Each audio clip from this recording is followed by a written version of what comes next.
Largest comeback of the season. How were you all able to gut out that win? What did you see from your guys in the fourth quarter?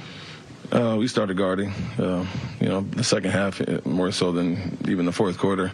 If we had a lot of wide open shots in the third quarter and held them to 22, we felt we were in good shape. But to give up 70 in the first half, obviously way below our standard, and to hold them to 36 in the second half was great. 39-point first quarter, 36-point second half, including 14 in the fourth. So got stops, followed the game plan in personnel much better than the first half, where we gave up a lot of threes, a lot of missed assignments, and then saw some things at half, cleaned that up, and we're in good shape. What did you see from Reed Sheppard? A lot of confidence and poise there in that second half. Yeah, taking big shots, being aggressive.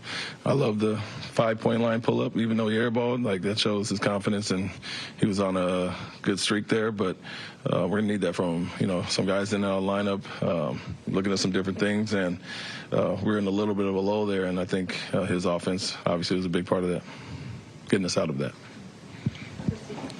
With a follow-up to Reed, do you see him kind of growing every day, kind of every time he goes out there?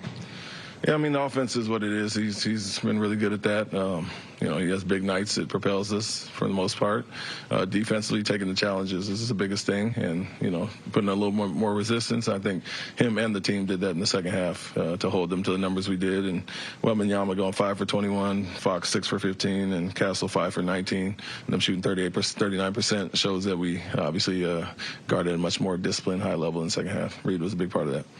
And obviously, Reed made some big shots in that fourth quarter, but how much did you enjoy seeing the effort where he recovers on Champagne in the corner and blocks that three-pointer when the game was tied late? Yeah, that's what we were talking about. It was contagious, the group in general. I think you don't want to be a weak link out there, and he made a bunch of big plays. Got some tip balls that we almost got, but disrupted their offense, and then took on the challenge of whoever we had him on. And so good job there, because Champagne, obviously 21 in the first half. He hit 2 early threes, and that's it for the game. So we did a much better job third and fourth quarter on him. For the season, you guys rank pretty low in threes attempted and threes made. Do you view that as like a problem for your team to solve, or is that just the nature of how this team plays, I guess? It's a little bit of how we're built. I think we don't rely on that to win. We can do a lot of other things, and we have really good isolation players that draw some doubles, and we should, take advantage of getting a little bit more threes there. But we got great offensive rebounders, slashers as well, and so, we're not an analytic-driven team. We're going to take the best shot for certain guys, and for Kevin, he's always been one of the main mid-range scorers in the league. Alperin's one of the best slow-post scorers, so you're not going to always rely on threes when you got those guys going. Coach, you talked about confidence earlier.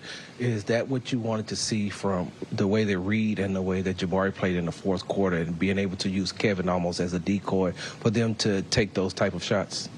Yeah, we understand how teams are going to guard him. They weren't leaving him at all, whether he was handler or screener. And so to use him as a screener and free up that space for the others really was beneficial tonight. And so the other guys are going to have to step up. We know that teams are going to make some of the young guys prove it. And fortunately, those guys stepped up and hit those big shots. How were you able to sort of keep the big guy on the other side from even getting started tonight?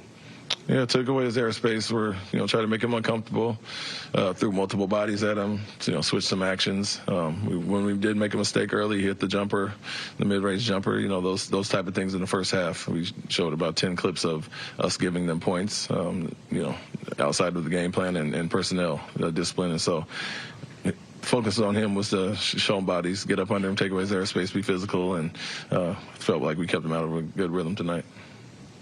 You talk about how you guys aren't necessarily built to take that many threes in a game. With the math disadvantage that can cause, does that make someone like Reed that much more important because of what he can do beyond the arc? Yeah, I wouldn't say we're not built to do it. If we got doubles and it leads to that, we were before the slump shooting a really good percentage from three, although on low attempts. And so if they're doubling, we know we're going to get some of those shots. But Reed brings another dynamic, no doubt. Kevin has those shots, but he'll take those sometimes, get to his mid-range. Amanda's more downhill, but him in the pick and roll is a little bit different. They have to defend him different and step up, and it opens up some other things. And so a little bit of what Fred did last year, getting those walk-in threes when the bigs are back in the drop. And we want him to shoot that every time, be aggressive. And to your point, I think it opens things up for us. Coach, there are a few groups that had Dorian, Tari, and men out there. Obviously, it's still kind of new in terms of that pairing together, but what did you see from that group that you liked? No, you saw the defensive intensity in the second half with those guys. you'll see that group with Jabari and Kevin as well. We'll get to more of that small ball with the injuries and stuff now, but minute restrictions is part of it. And, we're trying to balance guys who can be in for 20 minutes or 15 minutes here and there. And once they're healthy and rhythm and get their timing back, I think we can see a lot more of those lineups. And they're really good defensively and can do some good things offensively as well with the pace we were playing with.